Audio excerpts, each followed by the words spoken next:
Hello, and welcome to Folklore of Alba. Today, we drift back through the mists of time to explore the story of one of the most powerful and most controversial clans of the Scottish Highlands, Clan Campbell. This is a new format I'm trying out on Echoes of Alba, and your feedback really matters to me, so don't hesitate to share your thoughts in the comments. And if you're new to the channel and this journey through the legends of Scotland speaks to you, consider subscribing. Now, settle in, get comfortable, and let the echoes of Alba carry you across the centuries.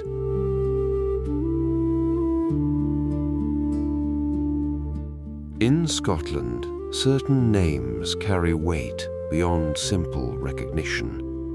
Names that open old wounds in some places, names spoken quietly in others, names that divide opinion across centuries.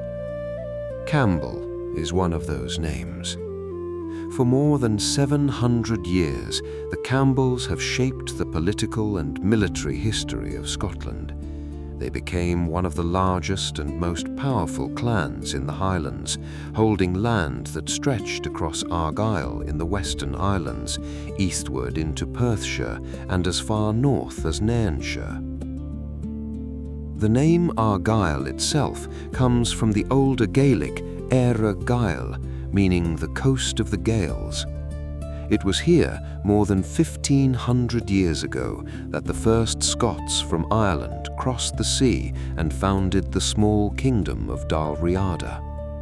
From that ancient foothold, much of what would later become Scotland slowly took shape. The land itself has the feel of something old. Long sea lochs cut deep into the western coast. Forests grow in pockets where the wind allows. Rain moves quickly across the hills, then disappears into low cloud above the water. Stone circles, prehistoric cairns and standing stones still mark the Kilmartin Valley further south, traces of human presence dating back more than 5,000 years. This is the country the Campbells inherited, and from it they slowly built influence within the Scottish crown. Not always through battle, sometimes through marriage, sometimes through patience, sometimes through choices that history would judge long after the men who made them were gone. Few clans in Scotland accumulated as much power as the Campbells, and few were resented in quite the same way. This is the story of Clan Campbell. A story of land and titles, of alliances kept and alliances broken, of a long political climb across centuries of Scottish upheaval, and a story of a single winter morning in a Highland glen that Scotland has never entirely forgotten. The first Campbell named in written records is Gillespie, Gillaspec in Gaelic, whose name appears in documents dated 1263. The traditional genealogies of the clan trace its origins further back to the ancient Britons of Strathclyde, an early medieval kingdom that once stretched across what is now southwestern Scotland. But the family's true rise begins with their arrival in Argyll. That arrival came not through conquest, but through marriage. A Campbell married the heiress of the O'Dweens, an older Gaelic family. With her came the lordship of Loch Orr, a long inland loch ringed by forests and steep mountains in the heart of Argyll. Their earliest stronghold was Innisconnell, a small castle built on an island in Loch Orr, reachable only by boat, a place that scholars consider the birthplace of the clan. In 1280, Sir Kylan More Campbell, Colin the Great, was knighted by King Alexander III of Scotland. It was an early sign of royal favor. Every chief of Clan Campbell since then carried the title MacCailen Mór, son of Cailen Mór. The name has been passed down for more than 7 centuries. Cailen Mór himself did not die peacefully. In 1296, he was killed by the MacDougals, a rival clan from Lorne, in a skirmish above the loch. A cairn of stones is said to mark the site of his fall to this day. It was his son, Sir Neil Campbell, who would take the next great step in the family's fortunes. Neil fought beside Robert the Bruce during the Wars of Scottish Independence. He became one of Bruce's closest companions, and after Bruce was crowned King of Scots in 1306, Neil eventually married Bruce's own sister, Mary Bruce. The Campbells were no longer minor nobles. They were now connected directly to the royal house of Scotland. Land followed. Titles followed. Power followed. In 1432, Duncan, the first Lord Campbell, moved the clan seat from Loch Orr to Inverary on Loch Fyne. Loch Fyne stretches more than 40 miles inland from the sea, the longest of Scotland's sea lochs. The town of Inverary would slowly grow at its edge beneath the rebuilt castle that still stands there today. In 1457, Duncan's son became first Earl of Argyll. Centuries later, in 1701, that title would rise to Duke of Argyll, one of the highest honours in the peerage of Scotland. By the 16th century, the Campbells held more political influence than any other Highland clan. They sat in Parliament, they served the Crown, they commanded their own regiments. They had built something rare in the Highlands, not merely a clan, a dynasty. Opposition. While the Campbells expanded westward through Argyll, another clan dominated much of the Western Highlands and the Hebrides for centuries, the MacDonalds.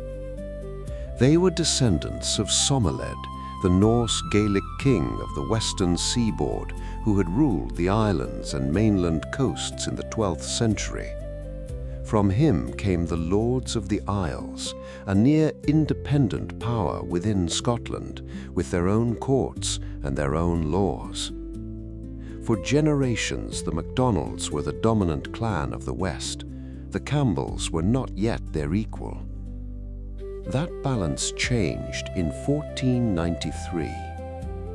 King James IV abolished the lordship of the Isles and seized MacDonald's lands. The old Gaelic order of the Hebrides was broken. The Crown rewarded loyal allies with the spoils. The Campbells were among them. From that moment, the rivalry between the two clans became something more than territorial. It became ancestral. The MacDonalds looked outward towards Ireland, towards the older Gaelic world from which their traditions descended. The Campbells looked inward towards Edinburgh, towards the Crown, towards the new political reality of a centralizing Scotland. One clan represented the old Highland order, the other represented something new.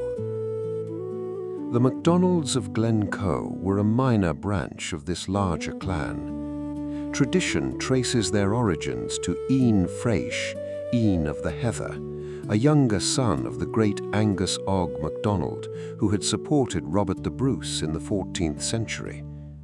Their settlement in Glencoe dated back to roughly that period. By the late 17th century, there were perhaps 200 MacDonald families living in the Glen. They farmed oats and barley in narrow strips along the river. They raised cattle on the rough grazing above the valley floor. They drank whiskey in the evenings. They smoked clay pipes. They sat by their fires through the long winter nights and told stories. the way Highland communities had always done. They also raided their neighbors. Cattle theft was widespread in the Highlands of the period, and the MacDonalds of Glencoe had a reputation, even by Highland standards. They hid stolen cattle in the Lost Valley, a hidden hanging valley accessible only through a narrow pass above the Glen. To the lowland authorities and to the Campbells of Glenorchy in particular, they were thieves. To themselves, they were simply Highlanders, living as Highlanders had always lived. During the religious and political upheaval of the 17th century, Scotland was torn between competing loyalties: Crown against Parliament, Catholic against Protestant, Highland tradition against centralizing power. The Campbells supported the Covenanting cause and the Protestant crown. The MacDonalds of Glencoe remained Episcopalian and largely loyal to the Stuart kings. By 1688, when King James VII of Scotland, James II of England, was deposed and replaced by William of Orange, the Highland clans split once again. Many remained Jacobites, loyal to the exiled Stuart line. The MacDonalds of Glencoe were among them. The Crown wanted obedience, and it had already chosen which clan would help enforce it. Of Loch Leven, a narrow valley carved between some of the most dramatic mountains in Scotland. Massive ridges rise on both sides of the Glen, the Three Sisters of Beadon nan Bian to the south, the long, jagged spine of Eanoch Egach to the north. The river that runs through the valley floor, the River Coe, flows westward toward the sea. In winter, the Glen receives little sunlight. Shadows move slowly across the valley floor. The wind carries the sound of distant water down through the cliffs. Snow lingers in the high corries long after the rest of the country has thawed. For centuries, this was MacDonald country. In August 1691, after a failed Jacobite uprising the previous year, King William III offered an indemnity to all Highland clan chiefs. Each chief was required to swear an oath of allegiance to the new monarchs before the 1st of January 1692. Failure to comply would be treated as treason.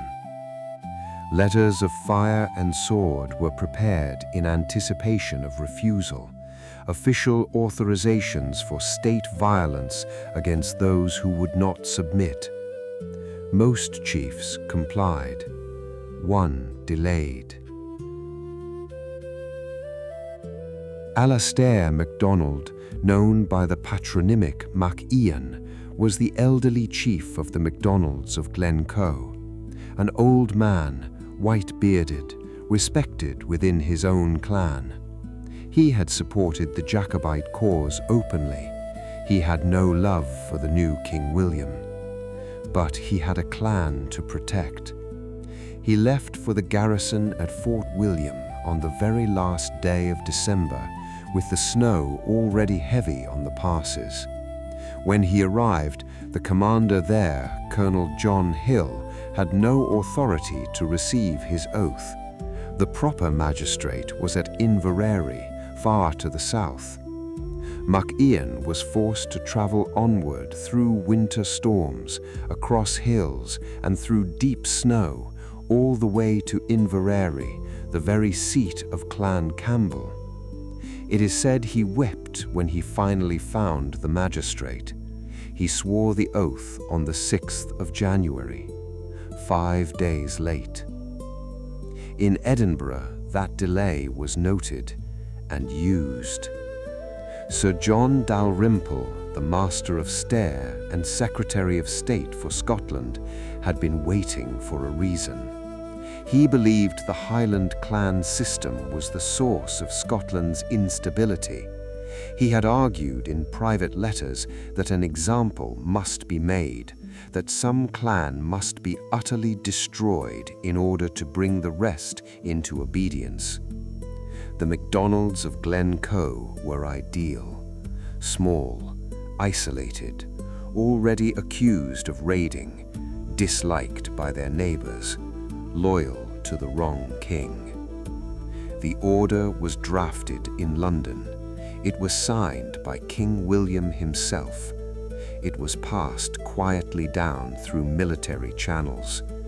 It used a single word that would shock Scotland when it was finally made public: extirpate. On the first day of February 1692, around 120 soldiers of the Earl of Argyll's regiment of foot marched into Glencoe. They were led by Captain Robert Campbell of Glenlyon, a man of 59 years, deeply in debt, an aging laird whose own estate had been ruined years before, partly for bad financial decisions, partly for a raid by the MacDonalds themselves in 1689 that had stolen their remaining cattle. To support his wife and family in old age, he had taken a captain's commission in the regiment. And so the man who walked into Glencoe that February day was not a stranger. His own niece had married Sandy, Ullestar Og, the younger son of MacIan himself. By the customs of the Highlands, the two families were kin. The soldiers asked for shelter under the pretext that there was no room for them at the new garrison of Fort William. It was a common form of taxation at the time, billeting troops on the local population in lieu of unpaid taxes. The MacDonalds welcomed them. This was not unusual. In Highland tradition, hospitality given under one's roof was a sacred obligation. To accept it and later betray it was considered one of the gravest possible violations of Gaelic custom. The Gaelic phrase still carries weight today: mort for clee, murder under trust. For 12 days, the soldiers were billeted in MacDonald homes, 3 to 5 men at a time, scattered across the 3 settlements of the valley. They ate at MacDonald tables, they drank with their hosts in the long evenings, they sat beside the fires while women spun wool and men told stories of older times. Robert Campbell of Glenlyon himself reportedly played cards in the evenings with the chief's sons. He was friendly with MacIan. It was said the two men had hunted together in their younger days. The MacDonalds suspected nothing, or perhaps they suspected something and trusted the protection of the old customs anyway. It is important to remember what these soldiers actually were. Despite the regiment bearing the name of the Earl of Argyll, only a small number of the men were actually Campbells by blood. Estimates suggest perhaps a dozen out of 100. The rest were soldiers, Highland men, Lowland men, English officers, men following orders within a unit named after their commander, the way regiments are today. This distinction was not preserved in memory. For centuries afterward, the massacre would be remembered as a Campbell crime. The men in the regiment carried the name carried the weight. On the evening of February 12th, the chief's cousin, MacDonald of Achnacoan, was hosting a small gathering at his house. His brother, MacDonald of Achtriochton, was there. Some of the Argyll soldiers had joined them. They drank, they played cards. The evening grew late. While they were still gambling, written orders arrived from Major John Duncanson, stationed at Ballachulish to the west. The orders were precise. You are hereby ordered to fall upon the rebels, the MacDonalds of Glencoe, and put all to the sword under 70. At 5 o'clock on the 13th of February, 1692, the killing began. It started simultaneously in 3 settlements, Invercoe, Inveregan, and Achanochen. 2 additional detachments, each of 400 men, were positioned at the north and south ends of the Glen to block any escape routes. In total, nearly 1,000 government troops had been deployed against a population of perhaps 200 families. The orders had been written to leave no one alive under the age of 70. McCain, the elderly chief, was shot in the back as he rose from his bed. His wife was stripped of her clothes. The rings were pulled from her fingers by the soldiers' teeth. She fled into the snow and died of exposure the following day. At Inveregan, 9 men were bound and shot one by one. Glen himself reportedly finished each with a bayonet. At Achanochen, where the gambling party had only just ended, soldiers fired volleys through the doors and windows of the house. Several MacDonalds were killed where they sat. Among the bodies scattered around the floor were the bronze coins from the knights' card games, coins that archaeologists would later find buried beneath the soil 3 centuries afterward. Around 38 MacDonalds were killed outright that morning, men, women, and children. Some accounts place the number higher. Many more escaped into the snow. Lady Glencoe, the chief's widow, fled with her sons and a small group of survivors, climbing 12 miles through bitter snowstorm over the pass known today as the Devil's Staircase. They were eventually found and sheltered by neighboring clans in Glen Etive. Roughly 40 more, mostly women, children, and the elderly, died of exposure in the mountains beyond the valley. The exact number has never been known. It is also said that some of the soldiers warned their hosts before the attack began.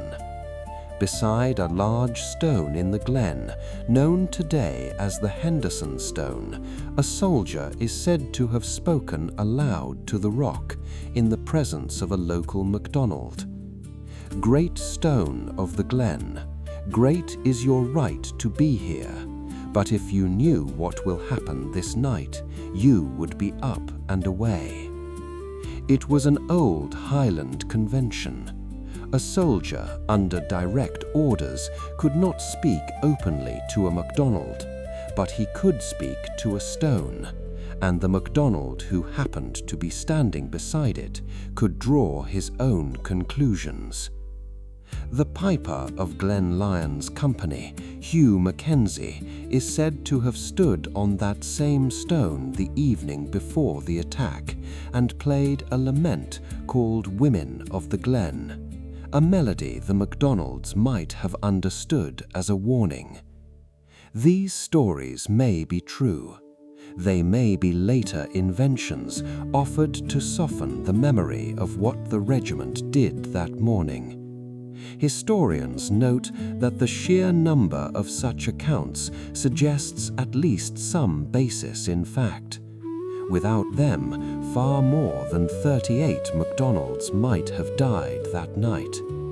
What is certain is that by the time the sun rose over the ridge, the glen was filled with smoke. Houses had been burnt, bodies lay in the snow. The chief was dead, his wife was dying, and those who had escaped had vanished into the mountains, where the winter would take what the soldiers had not. News of the massacre travelled slowly at first, but when the Argyll regiment passed through Edinburgh weeks later, on their way to Flanders, the soldiers spoke openly of what they had done. Some of them, it seems, had been unable to live with their silence. Copies of the written order leaked. The story was printed in pamphlets in Edinburgh and reprinted in Paris. Public outrage followed. Not because of the deaths alone. Highland violence was not uncommon in this period, but because of the way the deaths had come. Men killed in their sleep by guests they had welcomed. Women dying in the snow with stolen rings still missing from their fingers. A code that had held the Highlands together for centuries violated in a single morning. A Scottish phrase emerged to describe it: murder under trust. A formal parliamentary inquiry was held in 1995. The blame fell largely on Sir John Dalrymple, the Master of Stair, who forced to resign as Secretary of State. That same year, he succeeded his father as Viscount of Stair. By 1700, he had returned to the Privy Council of Scotland. In 1703, Queen Anne created him Earl of Stair. He went on to play a central role in the Acts of Union that joined Scotland and England in 1707. King William, who had signed the original order, faced no consequences whatsoever. Robert Campbell of Glen died 4 years after the massacre on the 2nd of August, 1696, in Bruges in Flanders. He died in poverty. He never repaid his debts. His belongings were eventually walled up inside a hidden room of Glen House by later owners who no longer wished to speak his name. It is said he was haunted by what he had done. The Earl of Argyll, whose regiment had carried out the killing, was Archibald Campbell. 9 years after the massacre, in June 1701, he was created first Duke of Argyll for his services to William of Orange. The chief, whose name the soldiers had borne, walked away from Glencoe with a higher title than he had held before. The Campbells continued to grow in power. Inverary Castle still stands above Loch Fyne. Clan Campbell remains one of the largest Scottish clans in the world today. Mackay himself was buried on the small island of Island Munde in Loch Leven, a traditional resting place for Highland chiefs of 3 clans, the MacDonalds, the Stuarts of Appin, and the Camerons. His grave is still visited today. In the years that followed, a single phrase passed quietly through the glens of the Western Highlands: Cúnmhaigh Glencoe, remember Glencoe. It became a rallying cry of the Jacobite cause, repeated through the failed risings of 1715 and 1745, all the way to the slaughter at Culloden, a reminder each time of what the Crown had been willing to do. And yet, in certain parts of the Highlands, the name Campbell still carries something heavier than the rest of history can fully explain. At the Clanachy Inn in Glencoe, a sign hangs at the entrance: no hawkers or Campbells. Part joke, part memory, part something deeper that the Highlands have never entirely let go. Today, Glencoe draws visitors from across the world. They walk the path beside the river. They climb the ridges above the valley. They stand quietly beneath the dark cliffs and read the names of those who died here. Each year, on the anniversary of the massacre, a memorial service is still held in the Glen. The wind continues to move across the Highlands exactly as it did 3 centuries ago. The river still runs cold beneath the same mountains. And somewhere in the long history of this country, between loyalty and betrayal, between crown and clan, between names that ruled and names that were broken, a February morning still lingers in the mist.